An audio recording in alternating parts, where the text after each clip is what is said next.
நாம் இன்றைக்கி ஒரு ஹெல்த்தியான டிஷ்ஷு, அதாவது திணை பொங்கல் எப்படி பண்ணலான்னு பார்க்கலாம்.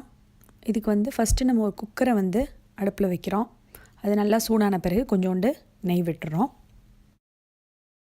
இப்போ நெய்யில் கொஞ்சோண்டு மிளகு சீரகம் ஃபஸ்ட்டு போடுறோம்.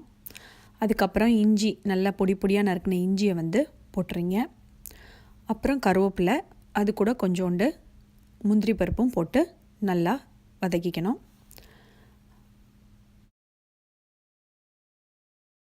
இப்போ இதில் கொஞ்சோண்டு உப்பு தூவி விட்டுறோம்.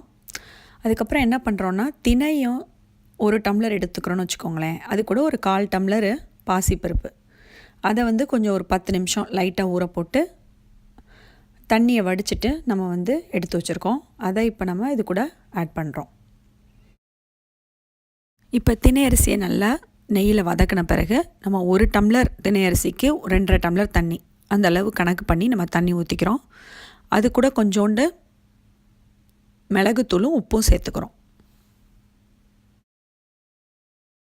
இப்போ நம்ம உப்பு பார்த்துட்டு அதுக்கப்புறம் மூடி போட்டு 2 விசில் கொடுத்து எடுக்கிறோம்.